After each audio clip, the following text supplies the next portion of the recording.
Jeremy Buendia, 4-time Mr. Olympia champion in men's physique that made a return to the stage almost a decade later, winning the Sasquatch Pro and coming in 8th in the world at the 2025 Olympia earlier this month. I lived with so much shame and guilt for so many years. I've already dealt with mental health issues since I was a little kid. OCD, panic anxiety disorder, separation anxiety disorder. I was just a loose cannon as a kid. A lot like my daughter. My daughter just like me. She's difficult, but at the same time, I'm so excited to see what this little girl can accomplish because of her being so strong-willed. It might be a struggle raising her, but with my understanding of how I am, I can guide her correctly. Whereas my parents, the amount of gear we got to take compared to what I had to take back when I first started is crazy. I won my first Olympia just taking Anavar and Winstrol. Fast forward now, we're taking those last 3 weeks of prep, I've really felt it, man. My anxiety went through the roof, the lack of sleep, the short temper, the lack of patience, the edginess. I had to say a lot of sorries those last few weeks because 6, 7, 8 weeks ago, that wasn't the way I was. It just changes you.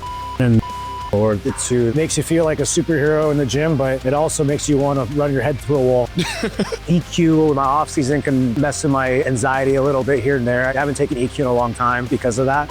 I love that stuff. Hardens me up good. I put size on. I feel good on it. My physique's not the same as it was before. I've had a lot of injuries. I got a rib out of place on my left side right now, so I've been having a lot of serratus issues. So when I would hit my front pose, I couldn't go to the bathroom for like 3 days. I was eating 800 grams of carbs a day, just not being able to pass it through. And loneliness is one of the worst things you can feel. It's important to treat people right. I've gone through it. I know what it's like to treat people like dirt, and it left me with nothing. Left me in a really dark spot, left me with little hope, and left me with little faith. What have you done for that small waist? How you been, brother?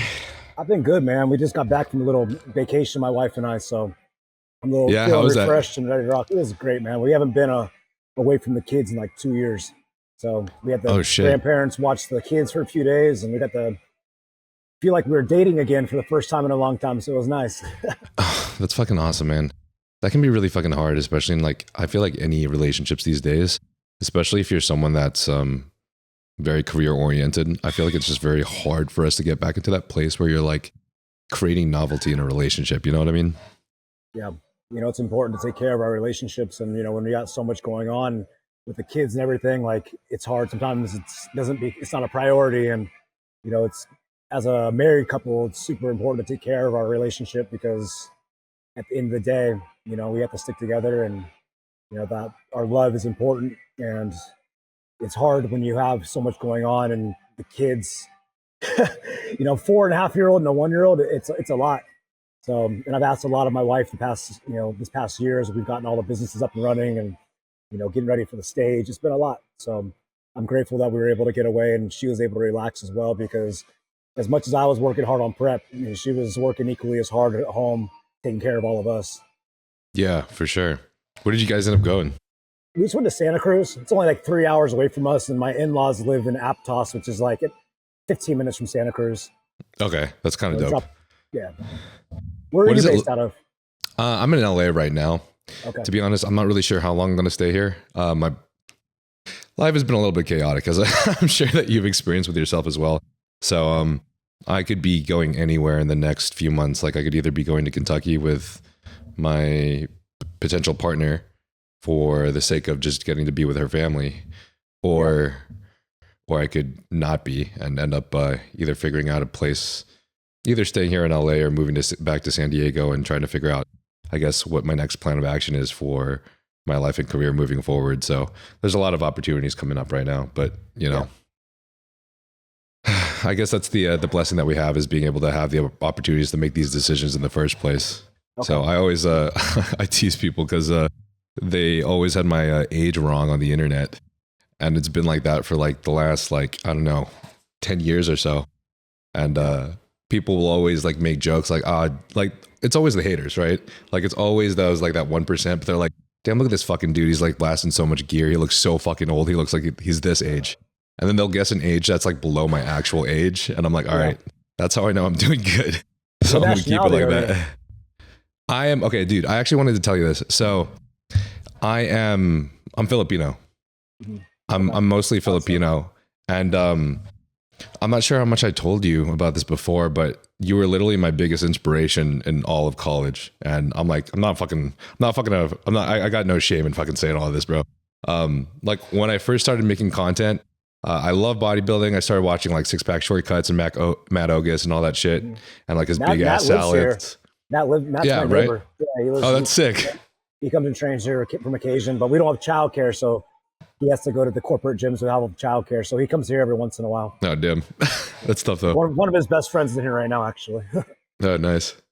But yeah, like I'd be watching his videos like back when he like had those big ass videos of like how to count your macros.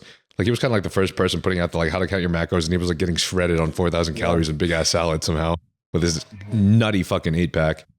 And that was like cool stuff that I'd watch in middle school and high school. But like what made me realize what I really wanted to do, and like that bodybuilding is really what I wanted to do, is when something competitive and more acquirable than like the open mass monster physique seemed to be possible. And that's men's physique in 2013. And honestly, you, bro, because like when I was a child, I was subject to a lot of racism, and there wasn't really any other Asians around where I lived. So like being this Asian person that people just didn't really understand, the diet that they didn't understand, I still had like a little bit of an accent that I inherited from my mom that wasn't proper and everything. I'd be made fun of. And like watching you being this Filipino that's just like conquering the world, being a fucking yoked ass motherfucker, and becoming Mr. Olympia was like literally everything I wanted to become. So I just wanted to thank you for like everything you've done for the bodybuilding community, and like just how much you have, I think, really contributed to the sport, grown the sport, and honestly been like a big representation for Asians and Filipinos in general. No, I appreciate that, man.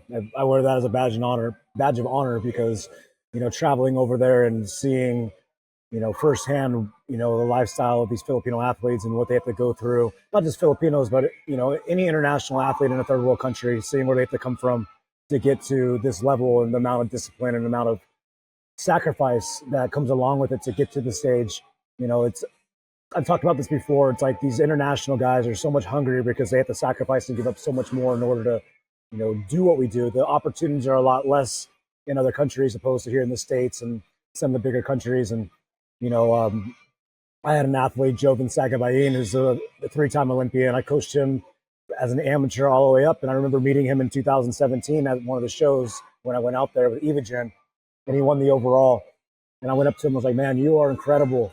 And he was like, oh, no. I'm just a village boy, nothing. And I was like, bro, you have so much potential. I was like, you don't understand. Like, you're going to turn pro. You have potential to be on Olympia stage. And I was like, I want to coach you. He's like, you want to coach me? I'm like, he's, well, I can't afford it. I'm like, don't worry about that. I was like, I'm going to take care of you. I want to see you grow. I want to help you accomplish all your goals. That's fucking awesome. And we knocked one thing out after another. And, you know, he just took third call outs at this past Olympia. And that's a huge deal for him, being in the top 25 out of the top 70 guys in the world. You know, it was exciting to see him come up to me backstage and be like, Kuya, I got third call outs, and he's jumping up and down excited. And that's fucking tight. You know, it's cool because not only that, but this guy, I remember he had to sell his car to pay for him to go to, I think it was Thailand, to compete, to get his qualification for Olympia. He sold his damn car. That was his only means of transportation. But he risked it all to go do the Thailand Pro, where he got his original Olympia qualification. And then, that led from one thing to another. He got sponsorships. He had people in the Philippines backing him. I know that one of the senators from the Philippines hired him as his trainer. So that helped out a lot. And past year, he opened up his own gym in the Philippines. You know, he's living a great life, making good money. He's taking care of his family. And to see him go from where he started to where he's at now, you know, just validates the fact that it is possible with the right mindset, and also, you know, being open to receiving help when it's offered.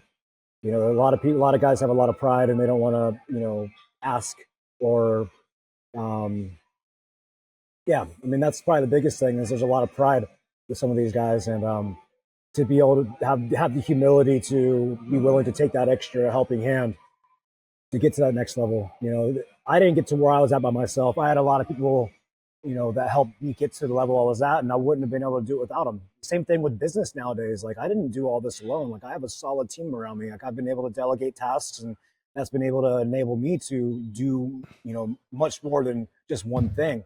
But without my team, none of it would work. What people helped you get to where you were? You said initially. Yeah, I mean, it started out, you know, when I was like 16 or 17 years old, training at the local corporate gym. You know, Valerie Ganji and Jimmy Lee are both IFBB pros back in the early 2000s. Valerie Ganji was a women's physique Olympian in 2013. She did or 14 when they did the first, or 14 or 15 when they had the first women's physique when Dana Lynn Bailey won. But she was my original inspiration. I was like 16 years old. Her and her ex-husband were the only bodybuilders in our town. I'd never really seen a real bodybuilder in my life until I ran into them. And, I'd follow them around the gym for a few months, tailing their workouts. And eventually they came up to me like, hey, we see that you're copying everything we're doing. Why don't you just train with us? I was like, oh, I didn't know that was an option. Damn, that's sick. So I started working out with her. And actually, Valerie's a member here at my gym. So I see her every single day. And it's been great. It's great to, see how things come full circle. Moving along, as I turned pro, Hani Rambod took me on right off the bat, right when I turned pro. Mm-hmm. Evogen being in San Jose at the time was only 2 hours away from me. I was already taking the products, and I aligned with Hani. And to be so young at 22 years old, to align with somebody that's at the pinnacle of the sport, right. When I was sitting at a table with Jay Cutler and Phil Heath and Hani Rambod at 22, 23 years old, it just opened my eyes to the possibilities, and it gave me a goal. And I think without them showing me what was possible, I wouldn't have had the expectations for myself that I put in place. Gotcha. So, them, I can I have a long list of people I can give credit to. The past few years, Alan Watkins, my coach, Waddy Watt, has been there for me. We can dive into that more, but, it's just having the right support system and people around you for me, especially coming back from what I came back from in 2018, 2019, losing everything and rebuilding my name, rebuilding my brand and my image, and, coming back to the stage. And there was a lot of emotional and psychological battles I had to face to get back to where I'm at. And, I needed somebody like Waddy to, kind of walk me through it, hold my hand, or be somebody that I can fall back on for an unbiased opinion and support. And that was the biggest thing. A lot of people ask me, why did I choose Alan as my coach, Waddy? There's a lot of other bigger name coaches out there that I could have went with. Realistically, Waddy's been in the industry for like 30 years. He's been around the game a long time. He has a ton of knowledge. He knows everybody. He's just not big on social media. He's more of a reserved type of guy. But it was the emotional and mental support that I knew I was going to need. I know how to train. The dieting is something that I've been doing a long time. I know how my body works. So it was a lot of the communication between us, and, being an athlete like myself, having the experience, being able to bounce ideas off each other was really important. And not necessarily having a coach that's going to dictate everything I'm doing, but also to listen to what I had to say and work with where I'm at and understanding where I'm at. And, just taking the knowledge that I have accrued over the years, working with Hani and a lot of the other great bodybuilders I've trained with, and being able to listen and not be somebody that's be like, no, my way or only way. It was just a great communication. And, that's why I feel like I brought one of my best physiques this year. I didn't show up on stage at my best again, but the days leading up, that was the best Jeremy Buendia I've ever seen. It was the best physique I've ever accomplished.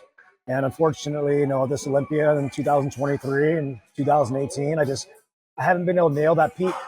And I think there's a lot of reasons why, but for me, like this past Olympia, I was counted out. People weren't even thinking I was going to be, at the beginning of the year was Jeremy doesn't belong again. Yep. Jeremy's not going to be in the top 20. Jeremy's not going to be in the top 15. Jeremy's not going to be in the top 10. Jeremy's not going to be in the top 5. So there's always the conversation started shifting as I got better and better. And, for me going into this Olympia, finishing in the top 10 was a huge goal. Obviously I wanted to win, but I also know how good these athletes have gotten over the years. Right. I've been doing this for a long time. I was the original men's physique Olympia 2013. It's a completely different era. And yeah, exactly right. How much the criteria has just changed over the course of the last decade too, man. Criteria is so different than it was before. Yeah. So I wanted to show that I can hang with the new era. I wanted to be able to, because I was tired of people saying, Jeremy's physique back then wouldn't be able to hang. And they were rightfully so. My 2014 through 2007, my 2017 physique might have been able to hang. But again, I'm a lot bigger than I was in 2017. So it's just that I wanted to shut that conversation down of people saying that I wasn't good enough now. And by placing in the top 10 once again, I think I validated that, I'm still able to hang with the best in the world. And I beat a lot of Yeah. guys that I wasn't supposed to beat. At least people thought I wasn't supposed to beat. And the guys that did place ahead of me, I have no shame in losing to those guys because each and every single one of them are absolutely insane. They're absolutely incredible. Hmm. So there's no shame in taking eighth place, and I'm very thankful for my placing because arguably there's a lot of guys that looked phenomenal that could have been in that top 10. Yep. So I'm grateful that the judges still saw that I was good enough to be in that top 10 call out. I'm so happy too about it, bro. Like, just huge congrats, by the way, on the Thank you, turnout for man. Olympia. That was Thank you. awesome. And I got so fucking stoked when I saw both you and Andre being in that top 10. Like, I just feel like you guys have such amazing, dominant physiques with just like unique tapers and like this crazy fullness on top. And I just feel like it has never been really rewarded enough, especially with the new criteria being so focused on the depth of detail in the midsections. Yeah. That I just feel like they just haven't been like the physiques that I and a lot of other people really admire just haven't been rewarded the same anymore. So it was really fucking cool to see you guys make it in the top 10. Yeah. I was excited too. It was awesome to be able to stand next to Andre. After all these years, Andre and I go way back. I mean, when I left Evagen, he stepped in for Mm-hmm. Evagen, and we have a lot of history. And Andre's always been very gracious towards me, and I was excited to see him in that call out. I'm happy to call him a friend. He hit me up yesterday. We're flying out. Myself and Sanjay are flying out to Dubai on Wednesday for Oh, yeah. the expo out there, and we're gonna be collabing with Andre for a workout. I know he's 3 weeks out right now, so I'm gonna be able to give him that extra push and just help him hopefully get a win to qualify. Give him points towards qualifying towards this coming Olympia. But that's kind of the role I want to play now with these young and upcoming athletes. Like I'm here to help. Like I want to see these guys succeed on and off stage, and I have a lot of experience on and off stage, and that's one of the things I want to stress to these guys is don't hesitate to reach out to me because there's a lot of ins and outs of this sport that a lot of people aren't aware of or they want to ignore. Um, and it's a hard, it's not necessarily easy to monetize this sport without the proper guidance or Mm-hmm. proper blueprint. So, I've been fortunate enough to make a good living doing this. And, I want to be able to share the things that I've done over the years with these guys to show them that it is possible, that they can do it. And it just takes a little bit of hard work off the stage. These guys train so damn hard, they diet so damn hard. If they were to apply that same work ethic to their business, they can make a lot of money. Yeah, I couldn't agree more, man. So what's the routine that you're planning to, or not the routine, but I guess what's the role that you're planning to take on for the next upcoming few years? Like what's your plan now that Olympia 2025 is over? My first priority is being a husband and father. I got to make sure this past prep was really hard. And that's one of the reasons why I'm shutting it down is because it takes away so much from my family. The long hours in the gym, an hour and a half of cardio every day, 2.5 hours in the gym, posing practice, recovery, massage therapy. Oh, it's just hours and hours and hours. And by the time I get home, daddy, let's play. Well, daddy's exhausted.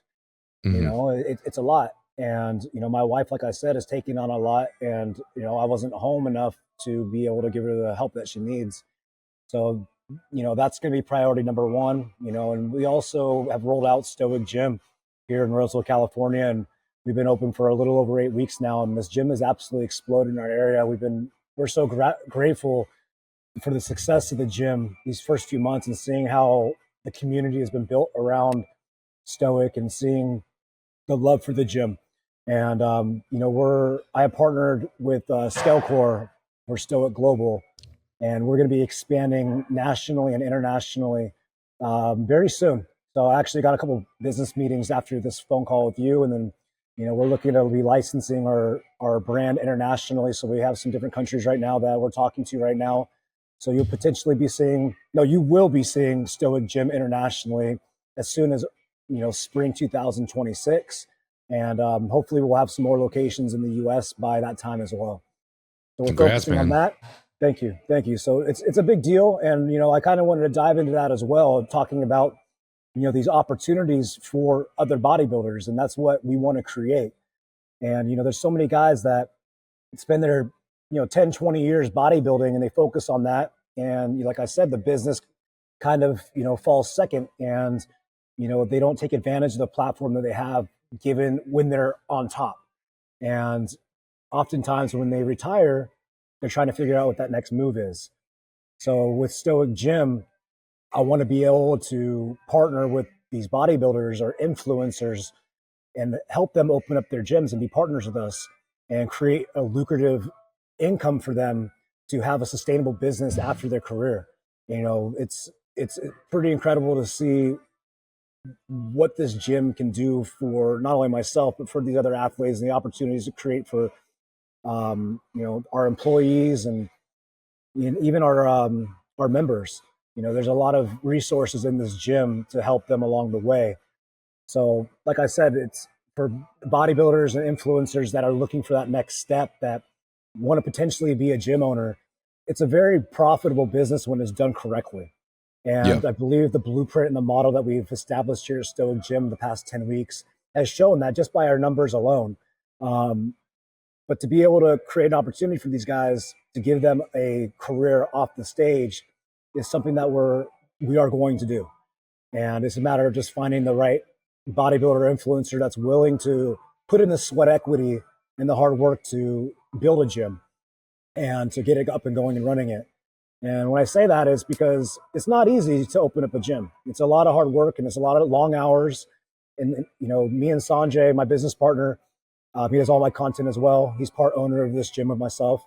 And, the first, the 6 weeks leading up, getting the gym set up, we're looking at 16, 18 hours days. And I was on prep. And then the first 4 to 6 weeks while we established our staff, me and Sanjay were in here 12, 16, 18 hours a day, making sure the gym was running. But we were able to move quick enough to find a staff quick enough that we can rely on, that we're able to take a step back now where we don't got to work the front desk, 18 hours a day. And we're able to execute the things that we need to execute off, outside of the gym with content and all of our other businesses. But like I said, it's finding the right partner within the gym business that's willing to do that hard work, the dirty work to get the gym up and running. And once it's up and running, it's pretty self-sustainable. All these guys need to do is just be present in the gym. You find a good general manager to run the gym, and then you come in and you be the personality, you be the face of your gym, and you create that community. And that's what I've noticed about our gym is the community is what sets us apart from all our corporate gyms. Mm-hmm. We have a lot of big corporate gyms around our area, and we're pulling from them because people want to be a part of something. And that's what we've been able to establish. That's actually pretty awesome. And I might have to hit you up about that because my partner and I were talking about one of our dreams is like creating our gym and creating a gym in Kentucky, which is something that I have no knowledge on. Yeah, literally zero. We'd be more than happy to help you with that, man. I know you got a huge platform, and that's what we're looking for is people like you that have a big influence, that have a big following, and that are passionate about bodybuilding and the fitness industry, and that want to help. That's the biggest thing is, like I said, is having somebody that's friendly for one. That's a big thing, is being personable with our members. That means a lot. So that's what we're searching for, is a hardworking, friendly individual that's willing to, put their heart and soul to this. Right. Yeah. So going back a little bit too, because you also mentioned something that I felt like is extremely important. I think very valuable for like all the listeners and for me myself. But you mentioned balancing family life with your wife and your kid with bodybuilding and how difficult it's been. And this is just a transparent account of my own experience that I haven't talked about before, but I had a discussion with my partner as well, where she kind of opened up regarding some concerns regarding the future of our relationship. And essentially, even though, we don't have a kid and we're not even in the place where you are, where there's a higher level of commitments, still it's pretty clear and seen that like it may be an issue in the future that I have to wake up and take like when I wake up, I have like this routine where I have to do this. Like I have to take this many, I have to take these drugs and I have to do this cardio for this long. And then I have to do this routine and it takes this allotment amount of time in the mornings. And then I have like fucking 3 bags of shit to pack because this is all for bodybuilding. And I have like 5-6 meals I have to eat every single day. And this has been taking a lot of opportunities away from us because there's like a lack of the opportunity for spontaneity for us to like go out on adventures, go on like random coffee dates, like in the morning when I'm supposed to be doing these things. And then the other concern is like, if this has already taken up so much of my time that's restricting me to such a controlled, restricted schedule, what's going to happen when there's a kid? And there's going to be erratic necessities for me to be available when I'm not expected or when isn't expected, you know? Yeah. So I guess, how did you deal with that? And I mean, I'm sure there's never been like a time where it's become perfect. I'm sure it's always been kind of a struggle, because I think that's the same for every man, to be honest. But yeah, I would just love to hear. To be honest, dude, I wouldn't have been able to do it without my wife. You know, that's the biggest thing, is finding a partner that's understanding of what you're going to be doing, and that's as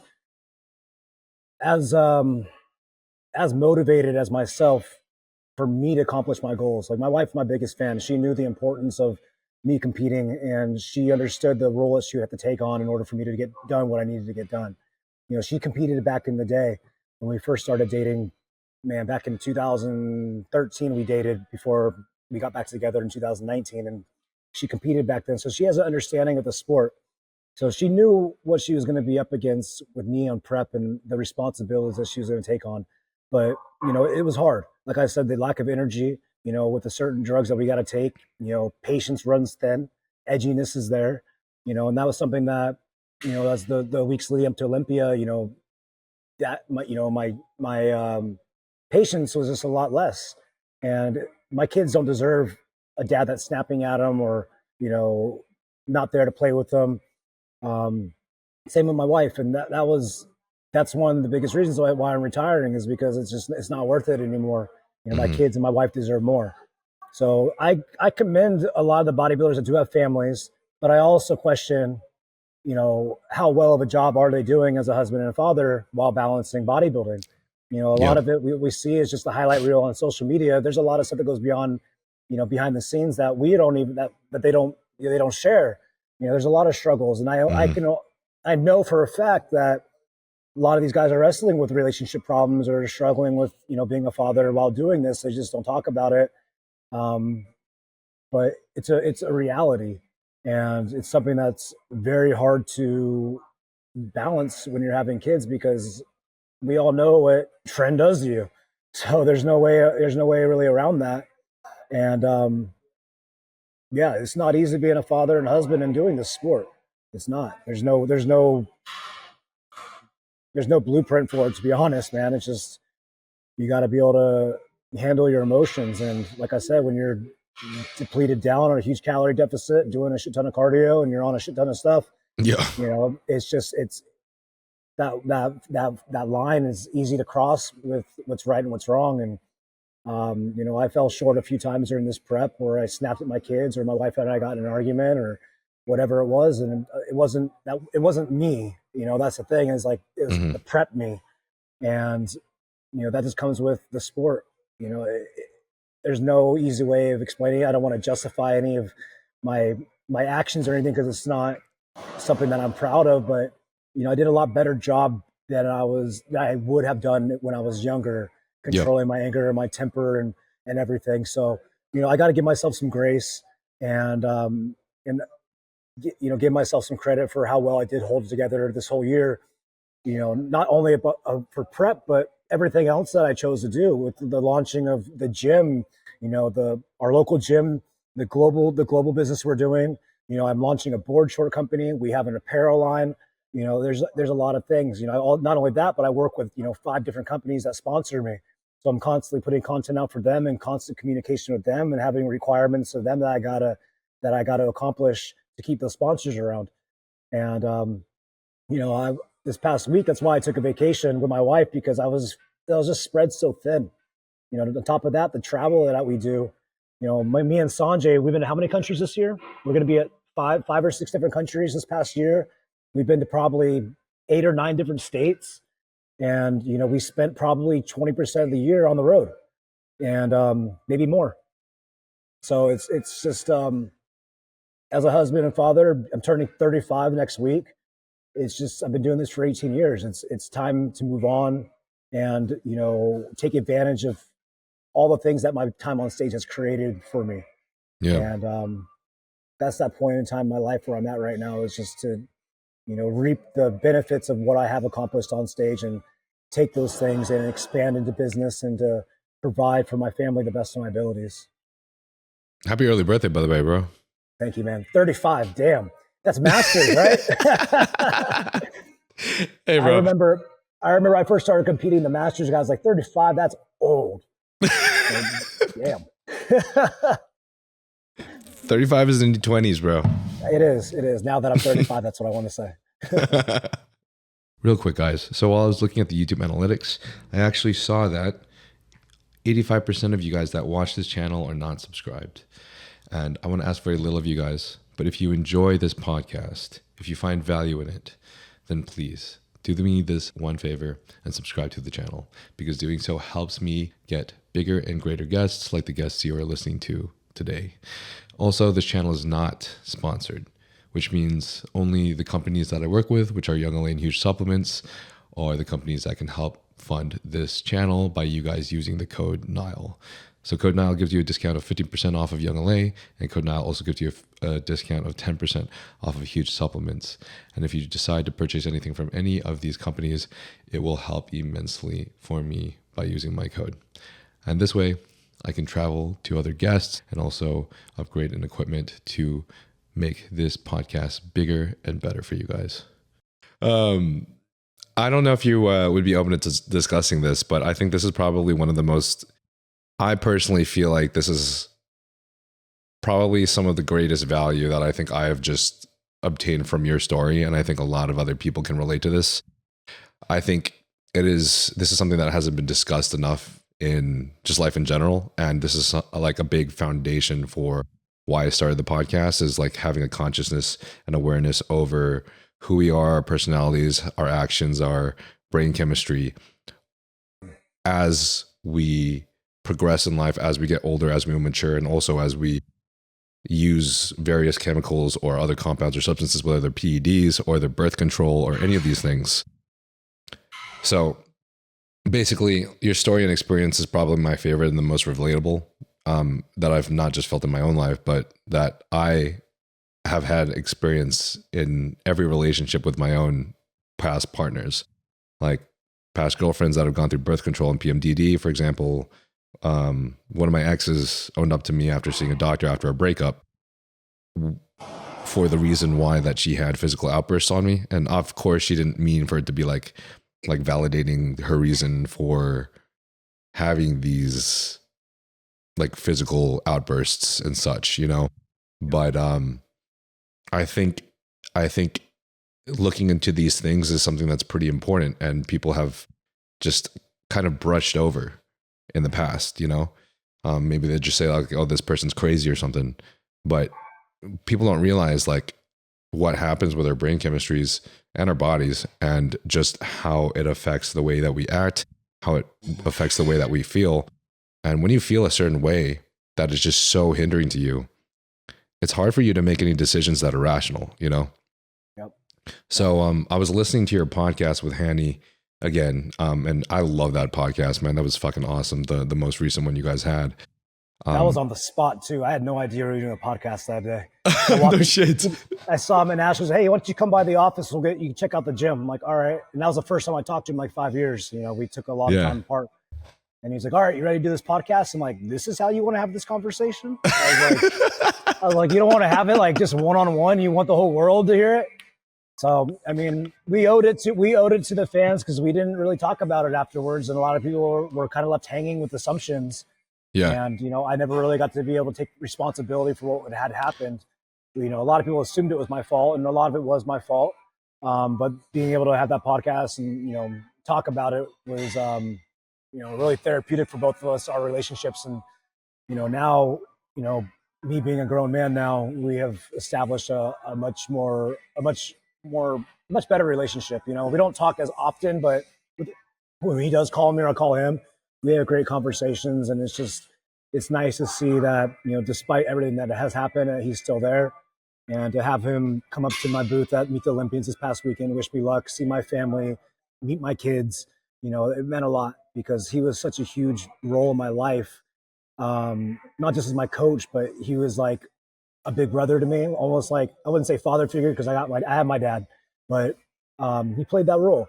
You know, he was always somebody that was very selfless towards me, and I put that man through hell, and he stuck by my side. There were so many people that told him to drop me, to leave me high and dry for my actions and my attitude, and he saw the light at the end of the tunnel with me up until 2019 when that light in that tunnel kind of closed up on me for a little while. And I had to learn things the hard way for a few years. And I don't regret anything because the lessons that I took away from those bad years are things that I've grown from, and they've transformed me into the man I am today. Yep. And if I wouldn't have gone through those things or have had that downfall, I might be that same person that I was. Right. And so I've learned to be grateful for the good and bad. And I've learned to look for the light in any bad situation because, with God, there's always something that he's going to turn the situation into good. So he's not here to hurt us. He's always here to help us. And through the struggles, there are lessons to be learned. And I'm grateful for those because, I'm proud to be the person I am today. Where if you asked me that question 5 years ago, that wouldn't have been my answer. Yeah. I think you have a lot to be proud of, man. Thank you. I think those who just either refuse to or don't have an awareness of the power of taking accountability or ownership just strips their power away. And that's when you end up with somebody who doesn't become better, doesn't mature, doesn't change. And I am saying that from just self-experience because there's a lot of things that I had done in my past that I am just not proud of. A lot of ways that I've acted as a teenager to my own parents, a lot of ways that I acted to my partners in my younger 20s, a lot of ways that I just acted to anyone around me. And a lot of it was very selfish. And now it's just crazy because it's like, it's so easy to see the right decision to make now versus before. I just felt so blind. And I think that's just because we had this opportunity to reflect and process the things that we did and take ownership of it. And that gives us the power to become better. So I think you got a lot to be proud of. I feel a lot of people live in guilt and shame, and that's what holds them back from change. They don't feel like they're worthy enough to be a better person because they live in the guilt of what they've done in the past. But ultimately, like, if you're able to forgive yourself, Christ has already forgiven us. So if he's able to forgive us, we got to be able to forgive ourselves. And if you aren't able to forgive yourself, you're not going to be able to move on and become something better. I've made a lot of mistakes in my life, and I don't even want to call them regrets anymore because they're lessons. But I lived in so much shame and guilt for so many years, and when you're living in that shame and guilt, it's really hard to dig yourself out of that hole because your mindset is fixed on you being a bad person and feeling unworthy of the good things that will come into your life. And you kind of self-sabotage yourself when you're living in that guilt. And when you feel unworthy of those things, it's really hard to make something of yourself. So for the people that have that guilt and shame for their past, it's like, you got to move on. You can only move on when you've learned a lesson and vow to yourself not to make those same mistakes again. And I think that's the biggest thing that I've, been working on, is not repeating the mistakes I made in the past. I'm not perfect. I've fallen back into my old ways from time to time, but it's the difference between now and then is I catch myself. I don't let these outbursts last weeks at a time like I did previously. Like, if I make a mistake or I have an outburst, I'm quick to realization, I'm quick to apologize, and I'm quick to take accountability. And if you're able to do that, you're able to move on. And I think that's one of the biggest things that I have taken away the past few years is recognizing my mistakes and owning them. And when you're able to do that, you're able to grow and become better. So that's my advice to some of the guys that might be going through something similar, where they're struggling and they're in a hole right now because they feel like they're not good enough because of their past mistakes. And you got to forgive yourself. You got to move on. You got to grow. Just don't make them again. Yep. Yeah. So, if you'd be open to talking about this, of course, we don't have to talk about anything that you may not be comfortable with, but this is something that a lot of my audience has come to me and thanked us for discussing on this podcast. It's one of the reasons that I think a lot of people like to come to this podcast, is because I openly talk about my own experiences that I've struggled with when it comes to, say, compound use, PED use, or bodybuilding in general, and how it's related to my family and my relationships. And so in your podcast with Hani, I remember you mentioned something like, you mentioned something along the lines of like, I've been able to pull back my outburst, and a lot of that I attest to my wife and her tolerance and her patience. And then Hani mentioned, I wonder if there's like a chemical imbalance occurring with people at a very high rate because of anabolics. And then you, like, straight up just transparently were like, I saw red before I even got into bodybuilding. And we all play a game of experimentation in ourselves to figure out how to do this right. That's what all of us are doing. That's what all of us in the audience are doing. But the problem is that we're all built slightly differently, right? Which is why I have this platform, so we can hear multiple different accounts and piece and pick which ones relate to us the most, where we can derive value to propel our lives forward in a positive direction. So I know you mentioned too in that pod that maybe the first time you took Tren, obviously we all kind of feel a certain way, because I definitely did. But was there any specific drugs, dosages, or even like typical bodybuilding protocols that you felt like exacerbated that for you the most?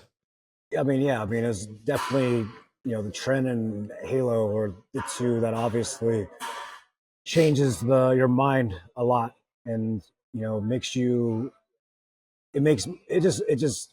I mean, I just came off of this stuff, so it's fresh, Yeah. So like the last 3 weeks of prep, bro, like I was not the same. I was not. I had just come off winning the Sasquatch and pushing. I didn't run everything, like I was gearing towards Olympia, so I didn't run it as long before the Sasquatch because we didn't want to stay on all the way through. Yeah. But Which I think is the smart. Those last 3 weeks of prep, like I really felt it, man. Like my anxiety went through the roof, the lack of sleep, the short temper, the lack of patience, all of those things, the edginess, all those things were really prevalent those last few weeks. And fortunately, my team around me, they were aware that it was, pre-show. And, I had to say a lot of sorries those last few weeks because, just snapping at people. And, that wasn't the case, 6, 7, 8 weeks ago. That wasn't the way I was. It was because I implemented those compounds back into the regimen that I did, and it just changes you. It's just like the trend is. It's like it's the devil's drug, man. It really is. It just brings out the worst in you. It makes you feel like a superhero in the gym, but it also makes you want to run your head through a wall, and for a lack of better words. And it's tough because that stuff makes you feel so good in the gym, makes you look crazy, but at what costs? So, yeah, those are the compounds that affected me the most. I can run tests and master on and be just fine on that stuff besides losing my hair.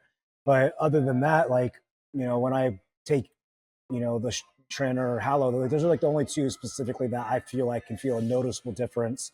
EQ in my off season can mess with my anxiety a little bit here and there. I haven't taken EQ in a long time because of that. I've already dealt with mental health issues since I was a little kid. I've dealt with chemical imbalances since I was like 6 years old.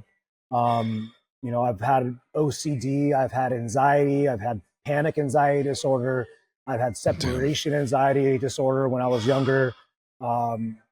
So I was on medication as a young kid, like antidepressants at like 8 years old. My parents didn't really know didn't know how to deal with me because I was just a loose cannon as a kid, very strong-willed, very set in my ways. A lot like my daughter is. My daughter's just like me. So I feel, which I'm great. And it's not a bad thing, bro. Like, cause it's not a bad thing. And my wife keeps reiterating that because my family's always like, oh, she's just like you, Jeremy. And she hates that because, she might be like me. She might be difficult, but, I turned out a certain way because I am a certain way. And, looking back now, yeah, it was tough, but my parents did a good job in raising a man that is successful, that's got his head on his shoulders correctly and is able to, provide for myself and my family. Like I never had to ask my parents for help or nothing. Like, I've been on my own since I was 17 years old. I've never asked my parents for nothing except for their love. That's it. Yeah. And it takes us, you know, my daughter, she's just like me. Like I said, she's difficult, but at the same time, I'm so excited to see what this little girl can accomplish because of her being so strong willed, her Yep. being a leader, Yep. her, you know, she's special, and I can Yep. see that. And it might be a struggle raising her, but with my understanding of how I am, I can guide her correctly. Whereas my parents, they weren't like me, so it was kind of like fresh to them. Yep. So I understand how she is, and I'm going to be able to parent that a lot better, and you know, help her through her emotions because I know what she feels, and I'm just excited, like I said, because I know she's going to be great, even though she has these difficult times and she's kind of hard to deal with. I know those same characteristics are what's going to make her special and make her, you know, stand out amongst the crowd. Brother, I just got chills from you saying that because if there's anything that I am more proud of and more thankful for the experiences that we've had to go through that obviously were not positive experiences at the time, it's now that I can help those that I love that are going through something similar because I've been there and it makes sense to me and I understand it. And when I see it, I feel it, you know, and it's easier because now I know how to deal with it. Whereas 5 years ago, 10 years ago, I had no fucking clue how to deal with it. In fact, I didn't deal with it healthy at all. So, like, I'm trying to think of a great example that I can, like, some of my closest friends. I don't want to like. I guess I don't know if I can say any names, but like, one of my closest friends, like, she's gone through so many. Just she's had so many experiences like you since she was super young, and it's just, of course, it's just so unfortunate that like we're not all created the same, and some of us have to jump through more hoops than others just to make it by, and I think being able to relate to her in how I have been through my own extreme mental struggles since I was young, and then obviously exacerbating those with drugs that affected my hormones and maybe not the exact same, but in similar ways that would exacerbate attributes that were similar, that would exacerbate irritations or anxieties or depressions or any of these things that cause us to act in different ways that were not the norm. It's been so much easier to like have that empathy and compassion for a person and be able to like, I think, what's the phrase? Give space. Yeah. Give them time. Yeah. Yeah. To No, it makes, understand. yeah. Yeah. Yeah. And I've noticed that with doing so, I've been able to lead the people that I want to help. And I think one example that I think I can at least share without putting anyone on the spot is I think I've been able to flourish my new relationships a lot more because um, they've been going through things that I have gone through in the past. And it's been really nice for me to be able to help them because I felt a lot more fulfilled. It's helped our relationship and it's also helped them get to a better and more stable and healthy place. Because as you and I know, you know, going to the root of the problem and figuring out what's going on with our hormones. Are our hormones out of balance? Is our GI tract fucked up?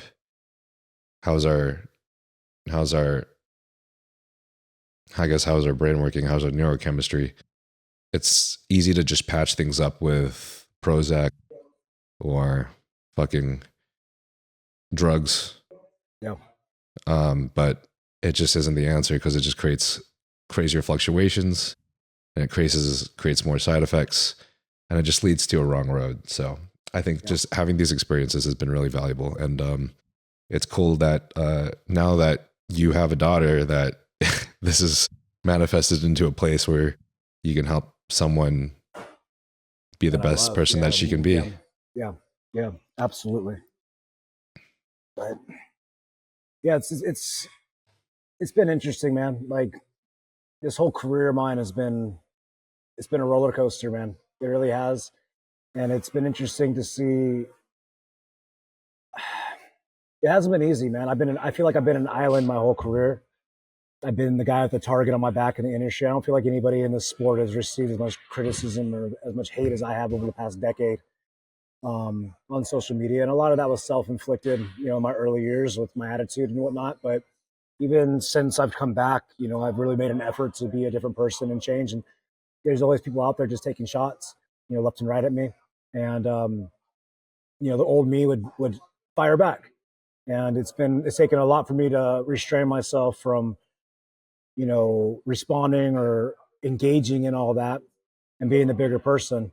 But that's kind of the way it's been my whole life. Even like growing up through school, like I was always a really good athlete. Like I was always the captain of the sport teams or whatever. Like I was asked, my wife and I went to high school together, so she has a perspective of me from high school, and it's interesting. It's really interesting to hear her perspective because I never felt like I was a cool or popular kid because, I wasn't always invited to the birthday parties or the house parties or whatnot. But she's like, "You're Jeremy Buendia. Like, of course you were cool."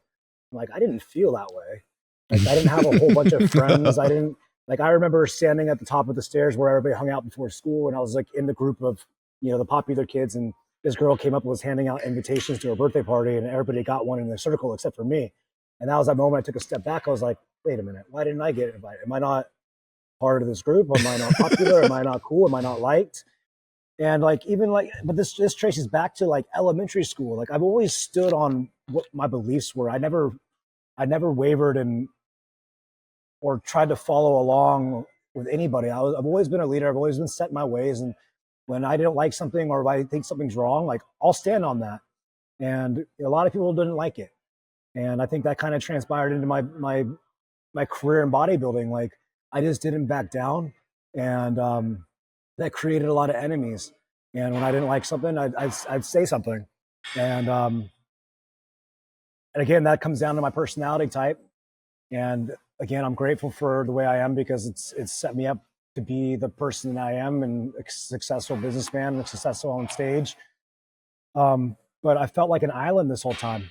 And it's been nice this past week to see the praise I've gotten from my fellow competitors and the fans and the appreciation I've got because it's been 15 years of, 18 years of competing where I feel like I've just been heavily criticized by at least the news outlets or the whoever's putting out the news for Men's Physique or whatever. I'm not saying any names right now.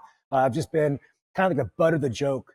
And the past week, I've seen a lot of these guys like start giving me a little bit of gratitude, and it's been nice because not that I desire their validation, but I have done a lot for this sport, and I genuinely want to see the people in this sport succeed. I don't want to see anybody fail. There's more than enough to go around for everybody, and like that's where my heart's at. So it hurts when I see people taking shots or trying to bring me down when I've done nothing to them, and all I want to do is see them succeed. And they're adamant on tearing me down. Yeah. And it was hard. It was hard. And like I said, I kept my mouth shut a lot, during this whole prep. But, honestly, it spoke volumes because when I come around in person, the energy would change. Why? Because I am nice to these guys. Like, even though they're a dickhead to me on social media, I'll walk up to them when I see them in person. Hey, bro, how's it going? Good luck. I wish you the best. Hope everything's well. Hope the family's good. And they're like, oh, well, hey, it's good to see you too, and then it's just when you're good to somebody, you're nice to somebody, don't give them a reason not to like you. And that's something I did in the past. I gave people a lot of reasons to hate me. And, moving forward, like, our relationships are so important in everything that we do. And the interactions that we have with people are going to transpire into our own success. Mm-hmm. And I feel that, moving forward in my life, that's something that I really have made a huge effort in is love and sharing that with people and not being somebody that's gonna, like, you'll never see a comment from me tearing somebody down on social media. I'm never gonna go out of my way to belittle somebody. If I got a problem with you, I'm gonna DM you and I'll tell you I have a problem with you and I'll man up about it, but I'm not gonna put it out to the world and try to tear you down or hurt your reputation.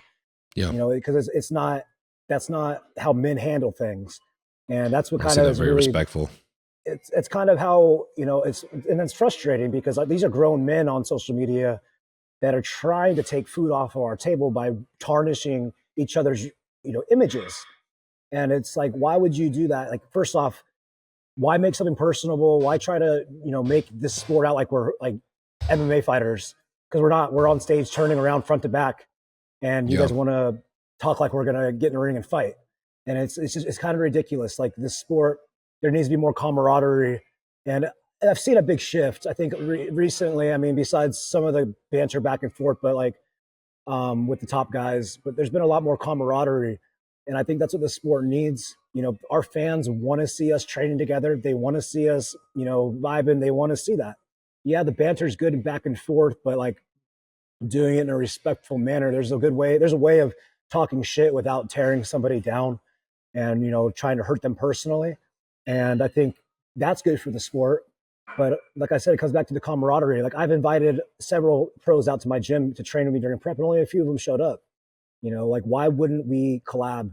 Why wouldn't you want to collab with me on my last prep when I've gotten 75 million views on my Instagram in the last 3 weeks? Why wouldn't you want to take advantage of coming out here, training with me, and, benefiting from that collaboration to help your own brand grow? It's going to help both of us. So why wouldn't we want to take advantage of that? So that's one of the things I want to see more of the sport. That's why I opened up Stoik Gym. We got a lot of pros in the area, and I want to see them working together to build themselves up, because there is, like I said, there's more enough to go around for everybody. Yeah, I agree. I think that's said very well. And I think what's the most beautiful about the bodybuilding industry is the sense of community.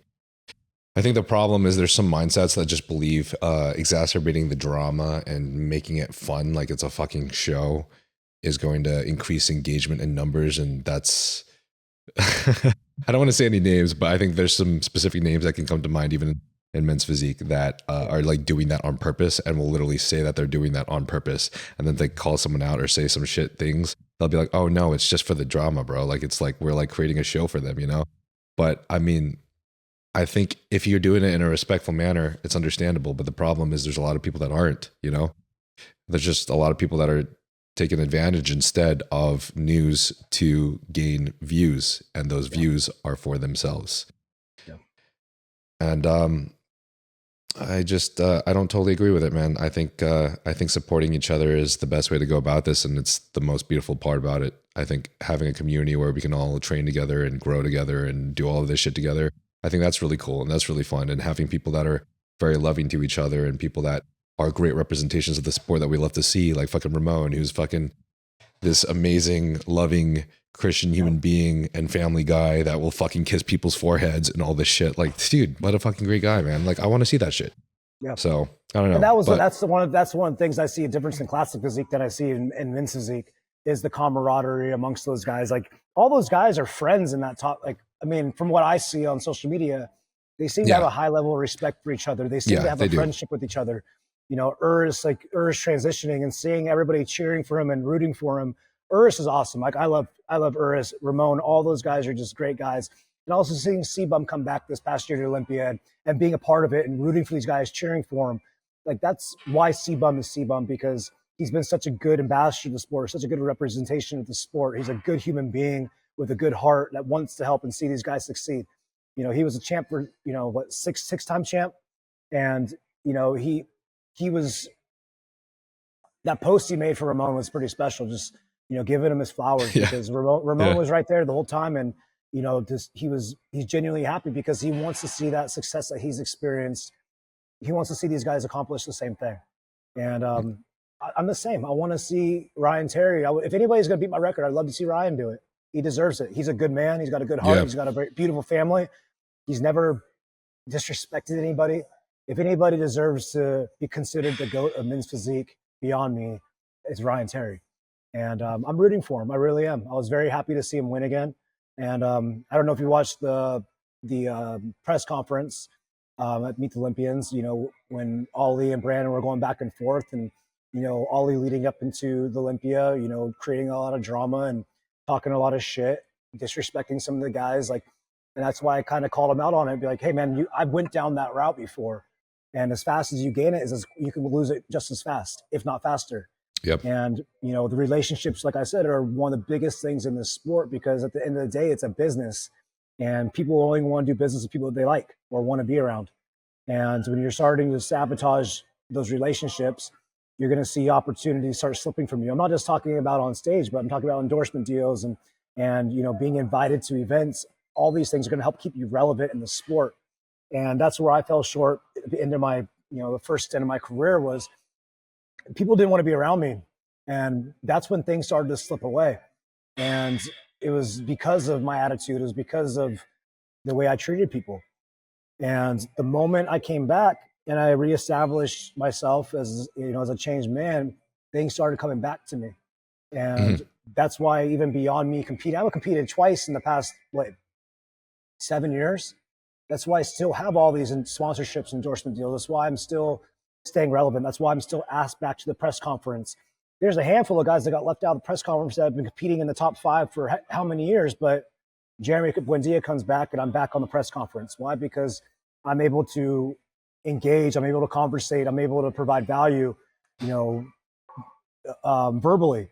And I think that's another big thing is a lot of these guys got to be more comfortable with speaking and providing value to the industry and their audience.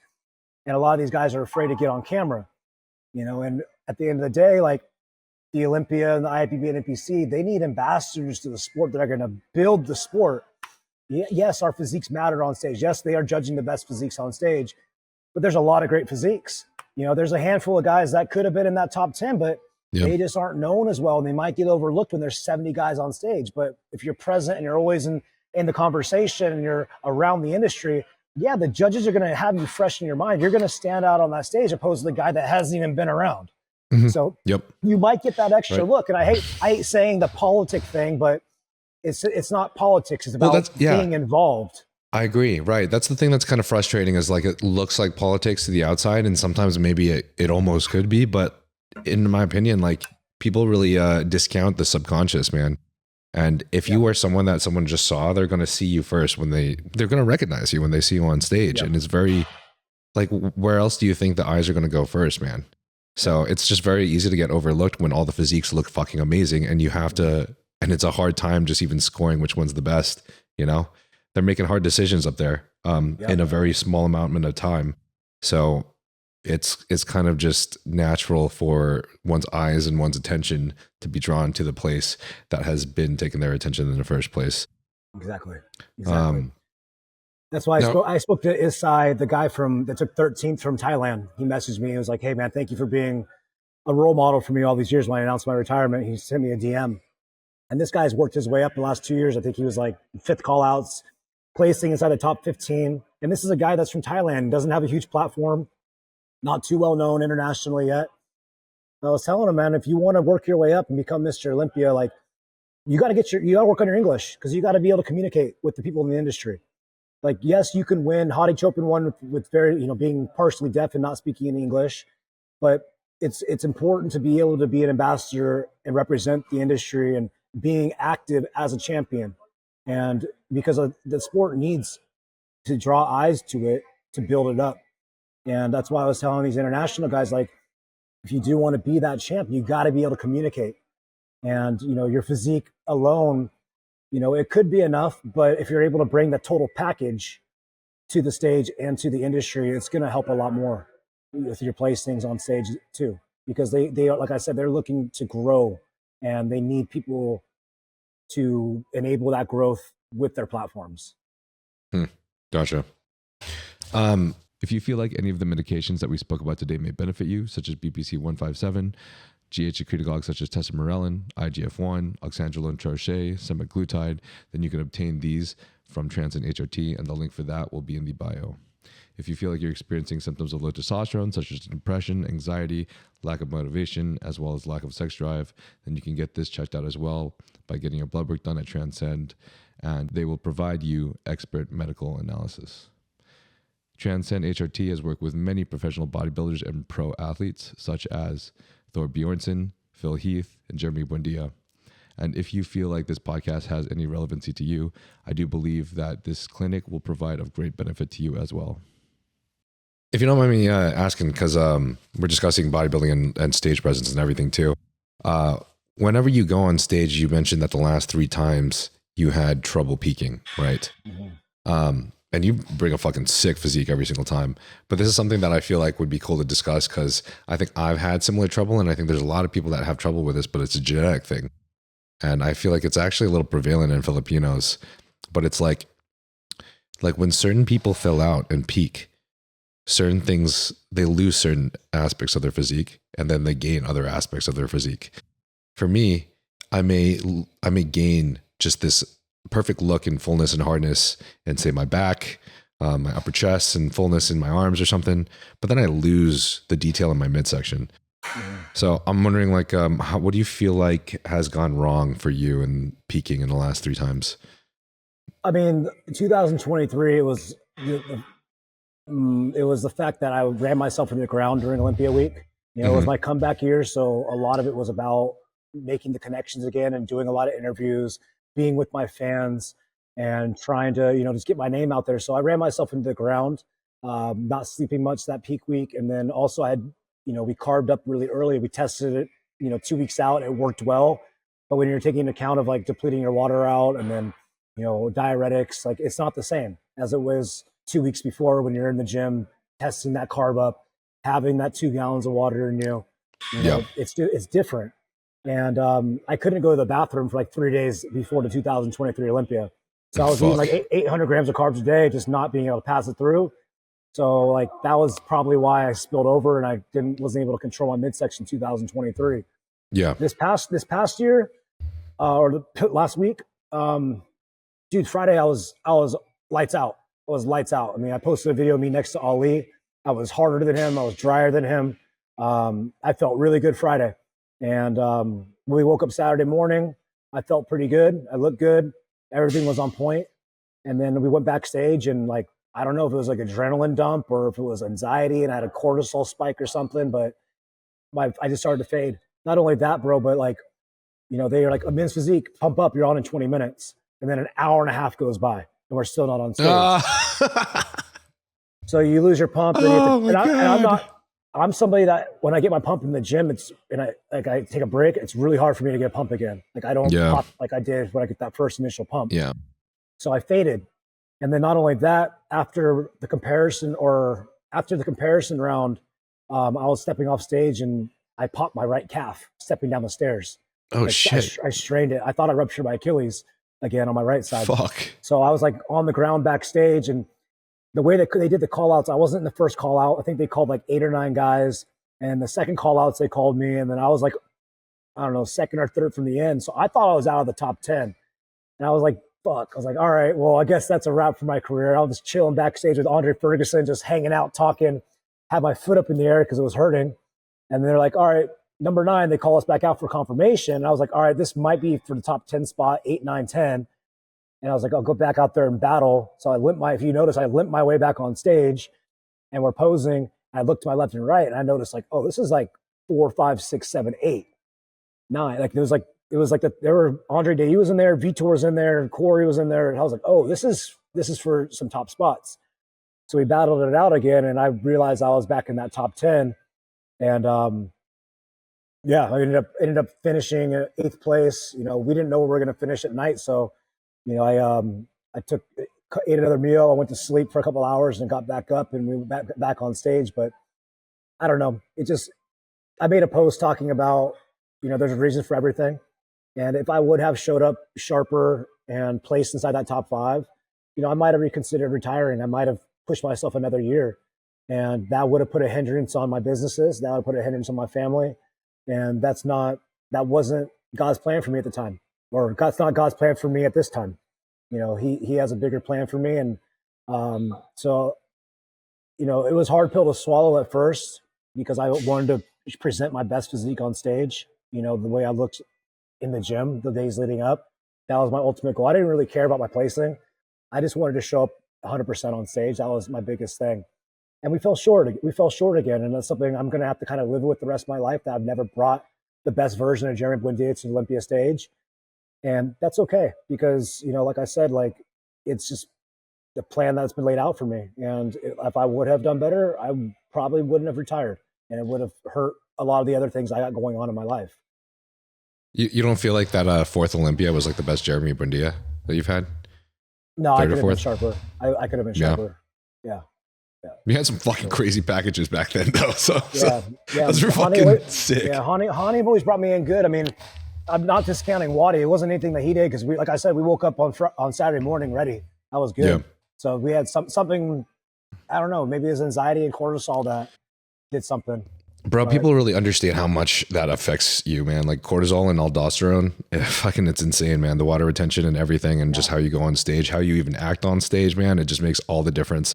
And all the judges can see that, especially being there in person as you're changing poses, as you're breathing, every single second. They see those things. You know what I mean? mm-hmm. At least as long as they're looking at you at the time, right? Yeah. So it's like, fuck, man. It's people really you really can't see it from pictures at all. Not at all.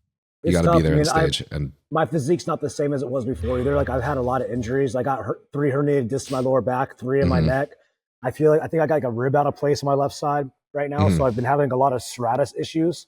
So when I would hit my front pose, I wasn't able to engage the way I need to engage to bring out those obliques. Not only that, I see. but the way my abdominal structure is like I can't have like my rectus abdominis show and my obliques at the same time. So when I flex down my obliques, I lose that center line down the middle of my rectus abdominis. I don't have that split down the middle. In order for me to have that split down the middle, I got to pull my abs in and crunch down to see the six pack. If I twist and blow out to hit my obliques, that disappears. So it's like I got to try and find that happy medium. Whereas when I was younger in my career, I was able to kind of do both. I was able to pull it in tight, hit the obliques, hit those center abs, and that's what got me the Olympia titles. But my body isn't able to do that anymore because I can't pull my abs in that way and contract my obliques at the same time. It's something that we've known the past 2 years I've been struggling with. And, that transpired on stage and, it is what it is. But I think, it's not an excuse. It's just kind of the reality of where my body's at. I'm not 22 years old anymore. I'm 35. I've been doing this a long time. My body's beat up. Yeah. Yeah. No, that makes sense. I mean, that's accountability right there, right? Like as we grow older, it's just shit that we have to accept. It's fucking hard, man. Growing old, fucking hard, dude. But I mean, you did an amazing job, regardless, dude. You brought such a fucking sick package, and I think it's even more inspiring for me, honestly, to see people that as they grow older and older, they're still able to achieve so much, whether it's in or out of bodybuilding. But I mean, even seeing like guys like my boy Dura went back on stage, but instead of 212. He's now doing classic, of course, because he's like, 8 years older now. He's like, I don't know, is he 40, 39, 40 now or something? But yeah, his boy wanted to see him compete, and he was like, fuck it, I'll go back on stage, but I'll do classic this time. And he did it, and then he qualified for Olympia, and he's back on there. But of course, he's smaller, he's doing different things, he's taking way less dosages because there's a weight cap, and obviously he's older now, so now he has to take care of his health. There's just different things you have to do as you grow older, and you're not going to have the same capacity, but still being able to achieve those things is fucking phenomenal, man. And it's so cool to see. And like I said, like I'm not done in the industry. I'm done on stage, but I'm not done in the industry. I'm excited to see what I'm going to be able to do with Transcend, the hormone clinic that I work with, utilizing the peptides and TRT. I'm still going to be utilizing those things to keep myself as healthy as possible, to keep my hormones balanced. But I'm also anxious to see what I can do with my physique, utilizing just those things. And that's something we'll be working towards in 2026 is, seeing what kind of physique we can achieve by, optimizing my health with TRT and peptides. And not only that, man, like guest posing opportunities are still going to be there.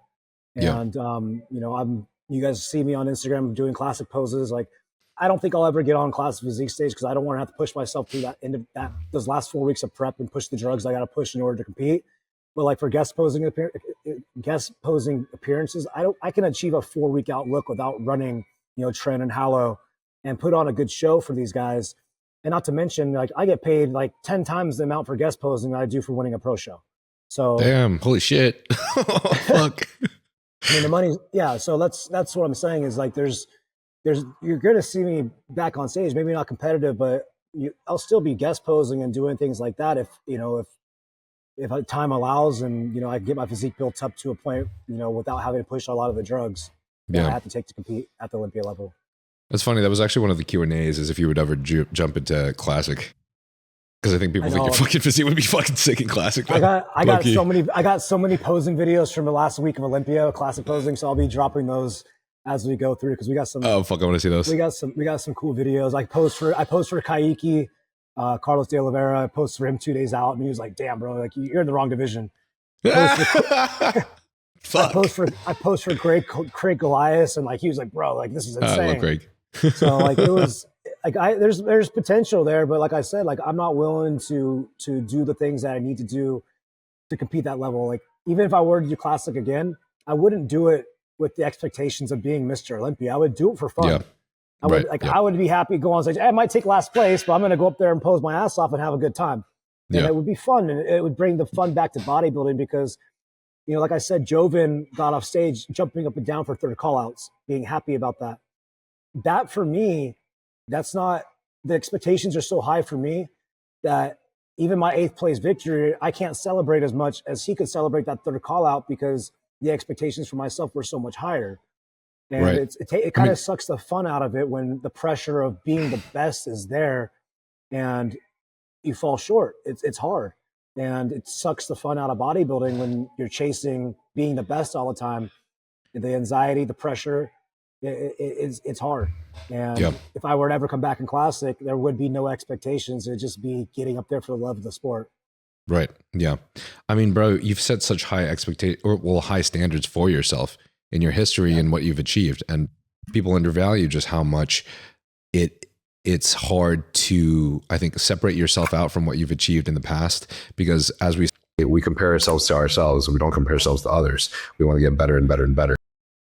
But that's why it's so difficult when you go back on stage again and being like, oh, I'm just trying to have fun. If you have a history of being a 4-time Mr. Olympia champ, it's so fucking hard to detach yourself from that, from what you've achieved. You know what I mean? You have a higher level of expectation. You have a higher level of standard for yourself.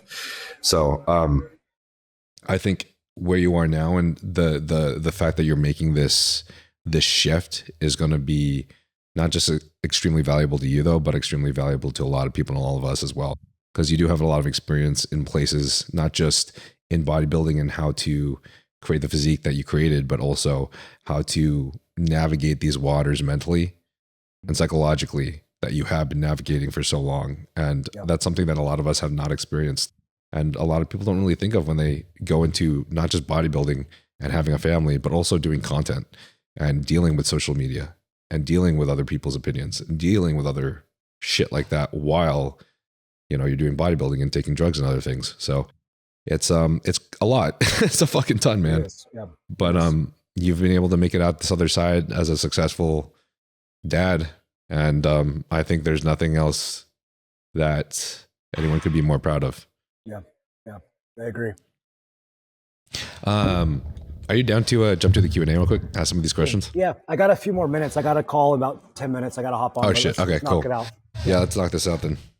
What would you say is your biggest difference? Dante Ethan asks, what would you say is your biggest difference between 2016 and the 2025 men's physique Olympia? In regards to my physique or in regards to the stage? He kind of made it general, so maybe, I don't know, maybe both or whatever comes to your mind first.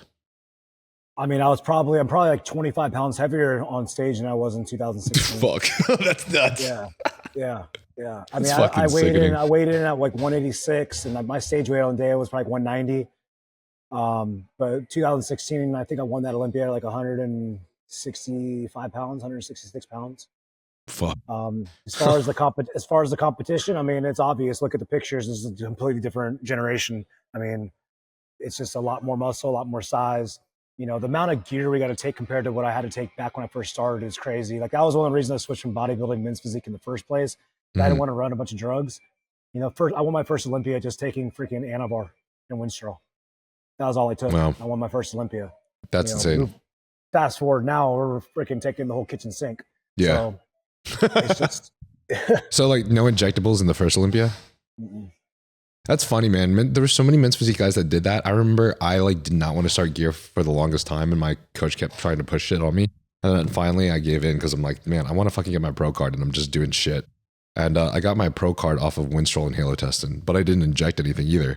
So obviously, like, it was kind of crazy, bro. Just the fact that you're taking these orals, and then I like didn't have a testosterone support. So afterwards, obviously, everything crashed, and I'm like wondering why I'm depressed for like 6 months, not fucking bringing my test back. It was just such a lack of knowledge that obviously could have been fixed with just a little bit of research and awareness that we all have these days.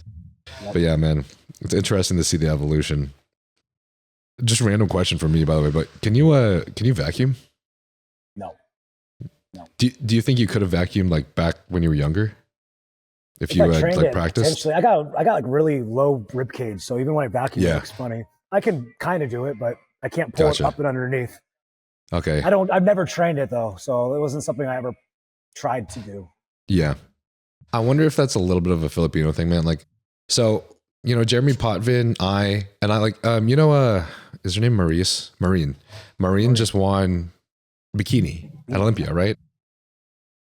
I just noticed that a lot of us, Pinoy competitors kind of have a little bit of trouble coming in with like very, very detailed midsections. And it's always just kind of been a thing, man. And I've always had trouble bringing in, like, if I get really conditioned and I'm like flat and just depleted as fuck, midsection looks awesome, right? Super sharp. But as soon as I start carbing up, the next day, midsection is the first thing that goes, even if everything else looks better. So it's like, and that doesn't happen to everyone. You know, you got some of these guys, like, especially like black guys with fucking 10 packs and shit that look fucking sick.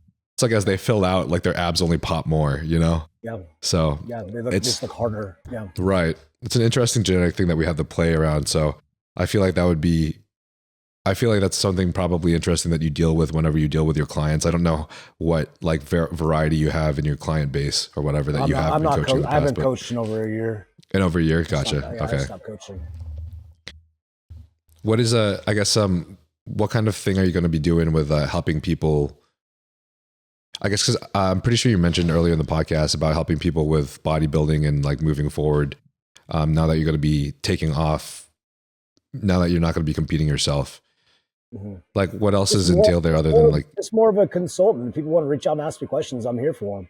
You know, okay, gotcha. We're going to create we have a bodybuilding club that we're going to be starting here at Stoik Gym. I want to work with people hands-on. You know, working remotely is not as personal. It's not as rewarding as seeing the people in front of me and the people I can see face to face on a day-to-day basis, hold them accountable. It's nice to see people in front of you succeed. So that's why, you know, we're going to do it here locally, and, you know, we'll see where that takes off. We haven't launched that yet. Once I get back from my travels and, you know, beginning November, we're going to start the Stoik Bodybuilding Club, and we got a lot of athletes in here, and, you know, I know these guys personally, so I have a vested interest in seeing them succeed because I see them every day. Gotcha. Okay. That's dope. Comsi asks, what are you most proud of in your life? Also, what a man he is. I'm most proud of my family, you know, my wife and my kids. You know, taking a step back is actually, let's say Saturday when I was at the beach, my family, you know, I kind of took a second to step back and watch my wife and my kids playing on the beach next to the water. And I'm like, good job. Wife's hot. My wife's beautiful. She's an amazing woman. She's got a heart of gold. And my kids are beautiful. You know, God's blessed me immensely. You know, I still have, my parents are still around. You know, I haven't lost anybody really that close to me. And, you know, it's just, that's what I'm most grateful for, is just my family and the business, the people that I work with. You know, Sanjay, my business partner, he's been working with me for about 3 years now. He started working with me straight out of high school, 18 years old. Kid's only 21. I say kid because he is a kid. He's 21 years old. But I'm grateful for him because, you know, seeing the way he's grown over the last few years and becoming my business partner, and this kid's going to be a millionaire before he's 25. It's going to be incredible. Oh, that's awesome, man. I've seen a lot of people recently that have been taking people that they spend time with the most for granted. And it's kind of tough for me to see sometimes since I've lost a lot of close people in my life, especially a lot of my closest best friends. So it's nice to hear you say that, bro. It's a breath of fresh air. I think gratitude is very undervalued and being practiced every day. Mm-hmm. Dylan Amagi asks if you would be open to talking about your fertility journey and how did you do it? Yeah, I made a video about this on my YouTube channel. It's actually, I talked about my fertility protocol. Both times we got pregnant, 1,000 IUs ACG for like a month straight. And then I did 25 milligrams of clomiphene every day. And God bless us both times. Like the doctors at Trensparent were telling me like, oh, it's going to take like 6 months for you to create a new sperm cell. And I guess that's the science behind it or whatever, but maybe God just blessed us. Maybe it was a drug, maybe it was the HCG, maybe it was the clomiphene, or maybe it was a blessing. I don't know. How long did it take you both times? Do you remember? I was on HCG for about a month. I got pregnant. Oh, nice. The Sick. thing is, though, is like I've had probably like 10 or 15 guys in the past year do that same protocol and come back to me and tell me they're pregnant. So right. Their wives are pregnant, not them. Yeah. It's 2025. You don't know it anymore. Naman Taylor investor asked, what have you done for that small waist? Genetics, and thank my dad for that. Yeah. Waistlines it's genetic. I mean, people will say, "Oh, don't squat or don't deadlift." Like, I don't think that's it. I think it's just not getting too out of shape in your off season and keeping your waist nice and tight. Mm-hmm. But genetics plays a huge role, and just you can't change the width of your hips. Yep. You got what you got. I don't think you can really make your waist smaller than it already is than you're born with. Like, you're genetically born with this waist and that's what you got. But in order to not make it grow, probably just working on your GI health, making sure you're not overeating food and it's just getting stuffed up there for like fucking months at a time. Brian Weir asks if you've had any experience with DHB. I don't even know what that is. Honestly, my first experience with DHB was with Patrick Tor, and I hardly even knew anything about it prior. What is it? It's dihydroboldenone. It's kind of like, people consider it like a compound that's in between Primo and Tren. Oh, so I don't know. It's not used very often. S Fries 1234 asks, do you like the direction Men's Physique went as far as size and fullness, or should they make a new division? They can't make another men's division. They can't. I already talked to Tyler about it. Like, they have the fit model for the women, but they can't do a fit model for the men. There's just no way. It wouldn't work. As far as am I happy with the growth of the division? I think it's become a lot more competitive, but the men's physique wasn't supposed to be this when it started.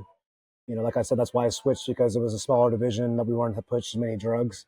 And now these guys are taking just as much as the classic guys, if not, it's the same thing. Just these guys aren't training legs as hard. Gotcha.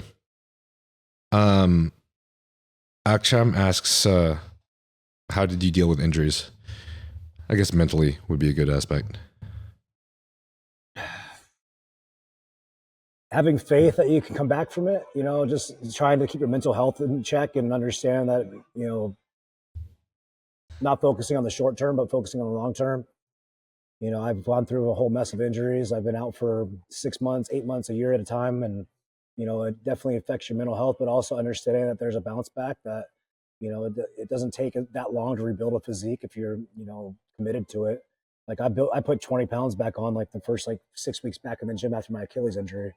Mm-hmm. So it's your body has muscle memory. You're going to grow. You shoot them a text real quick and let them know. Cool.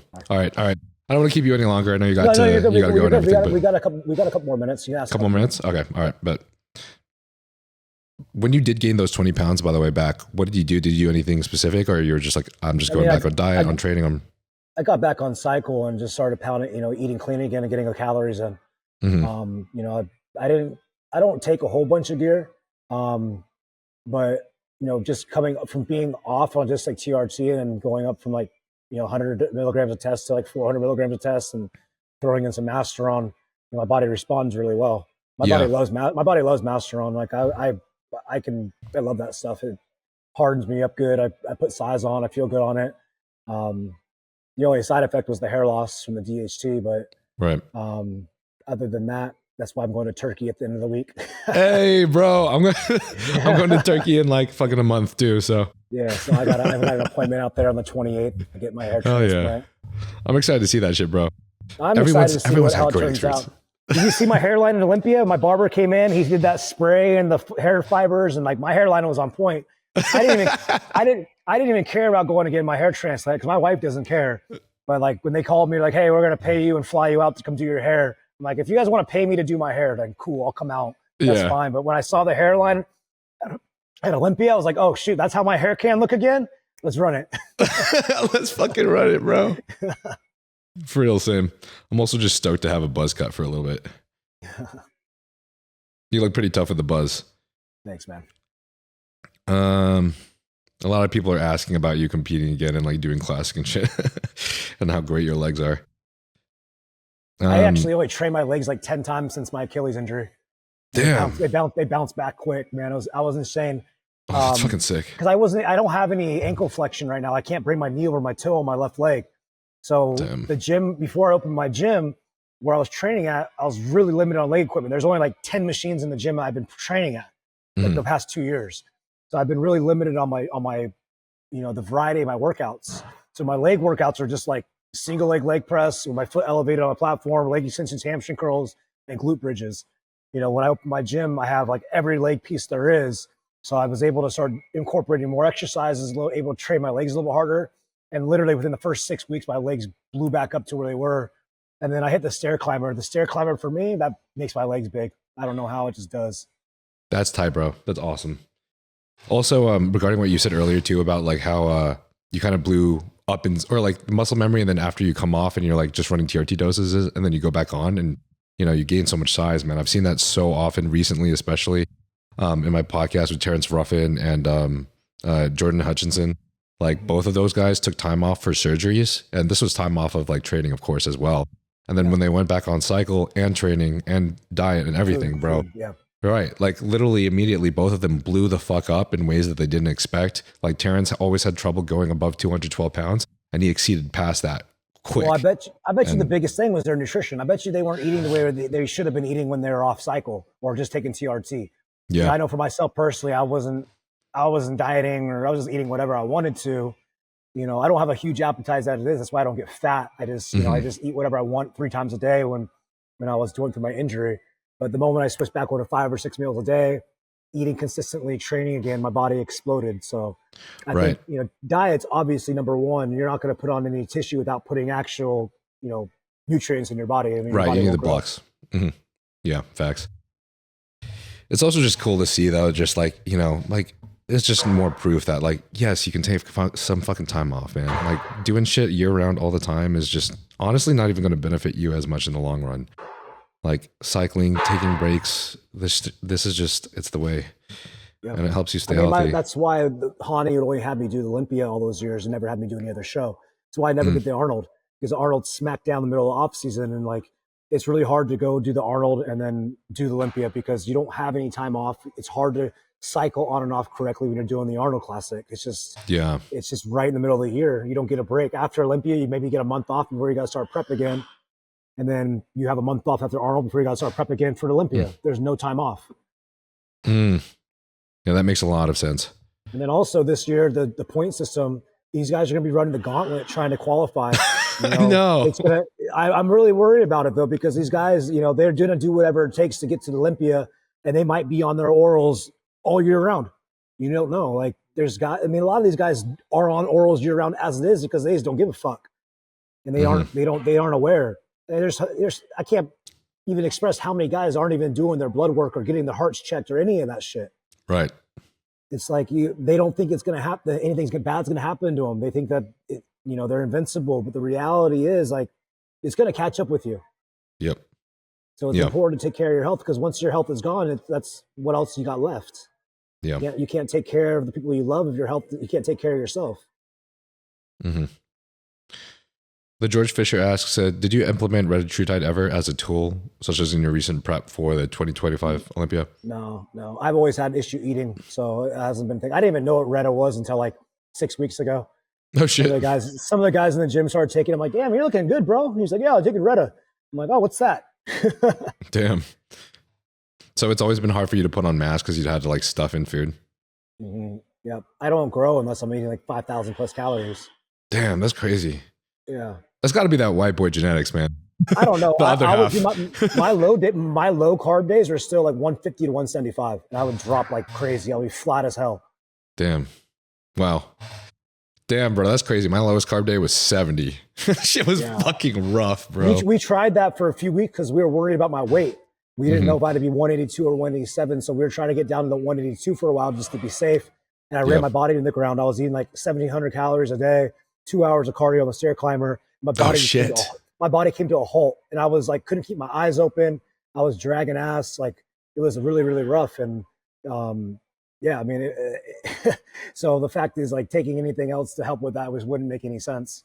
Yeah, that makes sense too. I actually forgot to mention that earlier, that when we were talking about like how we like outbursts and like trying to act in accordance to like our norm. I mean, dude, literally just the calorie deficit and like the fatigue and expenditure of like doing 2 hours of cardio, that's like really the main thing I think that exacerbates those things. And then we put the shit on top of it that exacerbates it even further. But just like being in that such low energy state the last 3 weeks, man, like you don't have a span. Like you hardly even have an attention span to like be excited about anyone DMing you. It's like you get a message and you actually feel drained. I couldn't even train, bro. I called my coach, like, I was like, hey man, like this isn't working. I'm not dropping weight. I can't even work out. Like we got to do something. So we threw carbs back in, went to like 250 carbs, dropped my cardio by an hour. And like next thing you know, my weight starts coming down, start getting tighter and tighter. And that's more food, less cardio. And I start losing weight. Yeah. So yeah. That's awesome. It's you always, a lot of people are like, oh, I got to cut calories, add cardio to lose weight. But sometimes your metabolism is operating so efficiently that you're actually going to run your body to the ground. Whereas you actually need more food to, add fuel to the fire so your body can burn through. Gotcha. I have one last question I ask everyone at the end of every podcast, but if you were to disappear from the world tomorrow and you had one message you could send to the entire world today, what would the message be?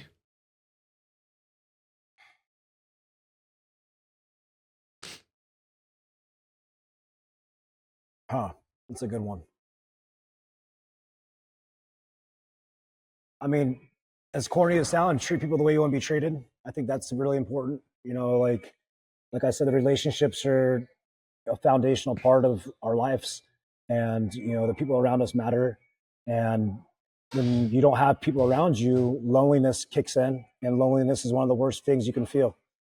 And I think that's why it's important to treat people right. And like I said, I've gone through it. I know what it's like to treat people like dirt, and it left me with nothing.